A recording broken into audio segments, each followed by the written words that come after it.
દ્વિપદી સંભાવના વિતરણના MCQ part video number 1 માં આપ સૌ વિદ્યાર્થીઓનું હાર્દિક સ્વાગત છે। તો આ વિડિયોની અંદર આપણે સંભાવના વિતરણો પૈકી એક અગત્યનું વિતરણ એવું કે દ્વિપદી વિતરણ તેના એમસીક્યુ મૂકેલા છે। અહીંયા પ્રથમ પ્રશ્ન છે મારી પાસે કે દ્વિપદી વિતરણની શોધ સૌપ્રથમ કોણે કરી હતી? ઓપ્શન એ છે James Bernoulli, option B James Bond, option C Poisson અને ઓપ્શન ડી સાયમન બર્નોલી। વિદ્યાર્થી મિત્રો, અહીંયા તમને વિકલ્પની અંદર જે વિકલ્પો આપવામાં આવ્યા છે એ તમે સાંભળ્યા હોય એવા આપશે, નજીકના આપશે। જેમ કે તમે જેમ્સ બર્નોલી નામ પણ સાંભળ્યું છે, જેમ્સ બોન્ડ પણ સાંભળ્યું છે, પોઇસન કે સાયમન નામ પણ સાંભળેલું છે।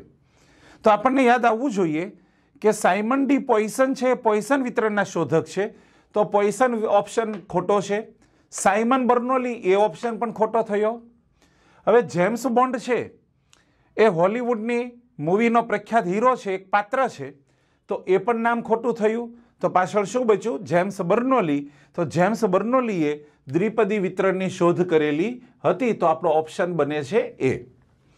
નંબર 2, જે પ્રયોગને સફળતા અને નિષ્ફળતામાં વહેંચી શકાય।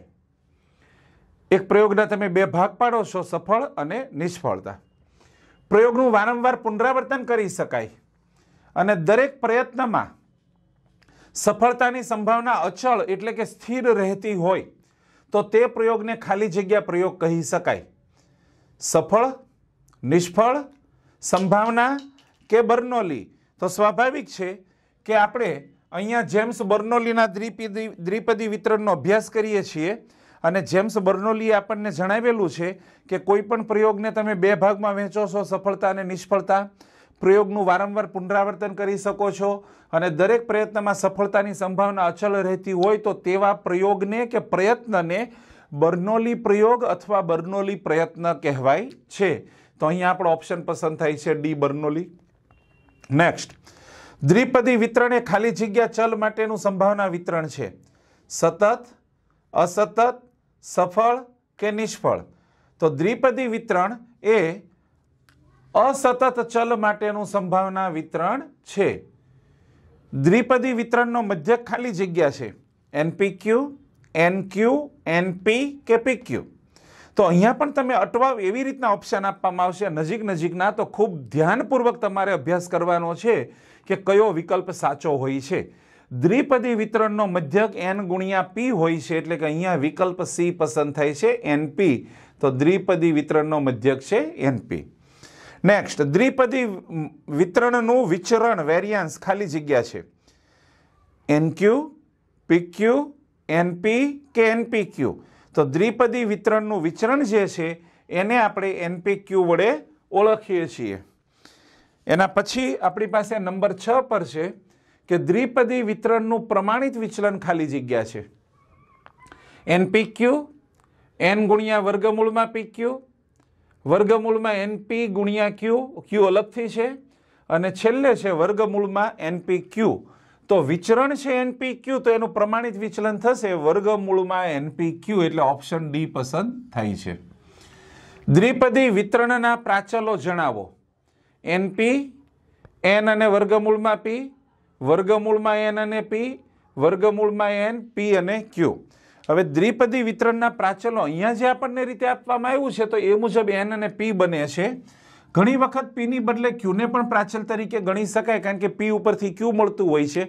આમ તો એનપી અને ક્યુ ત્રણેયને પ્રાચલ કહી શકાય, પરંતુ પી અને ક્યુ એકબીજા ઉપરથી મળી જાય છે એટલે આપણે પ્રાચલ તરીકે રાખીએ છીએ એન અને પી।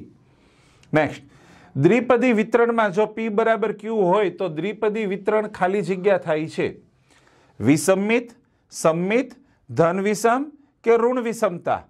હવે દ્વિપદી વિતરણમાં સફળતાની સંભાવના પી અને નિષ્ફળતાની સંભાવના ક્યુ બંને સમાન હોય તો સ્વાભાવિક છે કે દ્વિપદી વિતરણ છે એ સમમિત વિતરણ બને છે।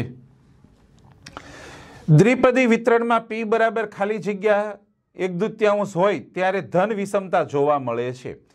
પી ખાલી જગ્યા 1/2, તો ઓપ્શન છે equal to, is not equal to, greater than કે લેસ ધેન?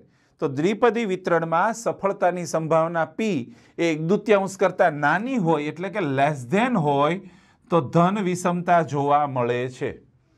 નેક્સ્ટ, દ્વિપદી વિતરણમાં p બરાબર ખાલી જગ્યા 1/2 હોય ત્યારે ઋણ વિષમતા જોવા મળે છે. Equal to, is not equal to, greater than કે લેસ ધેન. દ્વિપદી વિતરણમાં p ઇઝ ગ્રેટર ધેન 1/2 હોય, p ઇઝ ગ્રેટર ધેન 1/2 હોય ત્યારે ઋણ વિષમતા જોવા મળે છે. તો વિદ્યાર્થી મિત્રો, આ વિડીયોમાં આપણે સંભાવના વિતરણો પૈકી દ્વિપદી વિતરણના બહુવિકલ્પીય પ્રશ્નો નંબર 1 થી 10નો અભ્યાસ કર્યો. આના પછીના વિડીયોમાં તમે 11 થી 20નો અભ્યાસ કરશો.